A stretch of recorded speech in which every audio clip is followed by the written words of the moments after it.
নমস্কার, দেখছেন talk to Bangla. আমি অভিষেক রয়েছে আপনাদের সাথে। এই মুহূর্তে যে খবর জানাবো তা কিন্তু অবশ্যই আবারও গুরুত্বপূর্ণভাবে জ্যোতিপ্রিয় মল্লিককেই ভরসা রাখছেন মুখ্যমন্ত্রী মমতা বন্দ্যোপাধ্যায় এবং বালু, তার প্রিয় যে বালু, যে ডাক নামে মুখ্যমন্ত্রী জ্যোতিপ্রিয় মল্লিককে ডাকেন, তাকেই কিন্তু আবারও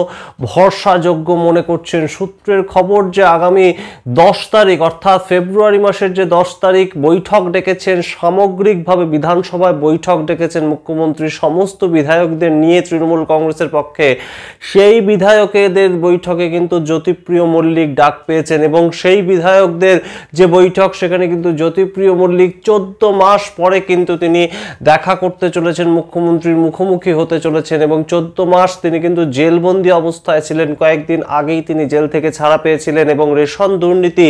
সেই যে মামলায় তাকে গ্রেপ্তার করা হয়েছিল, তার পরবর্তীতে কিন্তু বেশ খানিকটা দলের সঙ্গে দূরত্ব তৈরি হয়েছিল, আমরা যা জানতে পেরেছিলাম, এবং তার শারীরিক অবস্থা কিন্তু বেশ খানিকটা দুর্বল হয়ে গিয়েছিল এবং তাই জন্য আমরা কিন্তু এখন যেটা খবর পাচ্ছি তৃণমূল কংগ্রেস সূত্র মারফত, সেটা কিন্তু অবশ্যই মুখ্যমন্ত্রী নিজে ফোন করেছিলেন জ্যোতিপ্রিয় মল্লিককে তার শারীরিক খবর নেওয়ার জন্য এবং সংগঠনের দায়িত্ব 2026 সালের আগে আবারও জ্যোতিপ্রিয় মল্লিককে অর্পণ করতে চাইছেন মুখ্যমন্ত্রী মমতা বন্দ্যোপাধ্যায়। এবং সেখান থেকেই যে খবরটা উঠে আসছে, মুখ্যমন্ত্রী মমতা বন্দ্যোপাধ্যায় আবারও প্রবীণ ব্রিগেডের ওপর ভরসা রাখতে চাইছেন এবং তৃণমূল কংগ্রেসের যে সাংগঠনিক রদবদলের খবর আমরা আগেই দিয়েছি আপনাদেরকে, সেক্ষেত্রে কিন্তু নতুনভাবে উত্তর 24 পরগনা যে জেলাকে কেন্দ্র করে একদম সরাসরি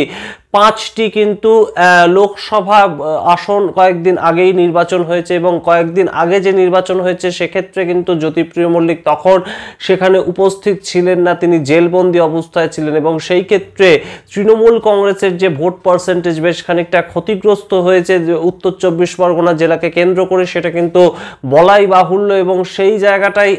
আবারও কিন্তু নজর দিতে চাইছে তৃণমূল কংগ্রেস। অর্থাৎ 5টি লোকসভা কেন্দ্র মানে হচ্ছে 33টি মতন কিন্তু একদম বিধানসভা কেন্দ্র সেই উত্তর 24 পরগনা জেলাকে কেন্দ্র করে রয়েছে এবং সেই 33টি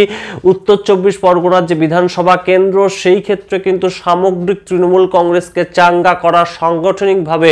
ভোট পরিচালনা করার দায়িত্ব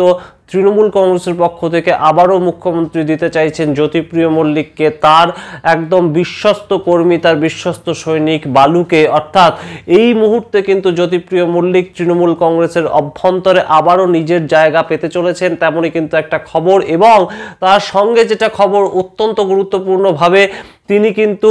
এই যে তার দুর্নীতি প্রসঙ্গে যখন গ্রেপ্তার হয়েছিলেন, তার মন্ত্রিত্ব যে পদ সেটা কিন্তু চলে গিয়েছিল এবং তার পরবর্তীতে এই মুহূর্তে কিন্তু পদহীন ছিলেন। আরও যেটা সূত্র মারফত খবর উঠে আসছে, সেই ক্ষেত্রে কিন্তু তিনি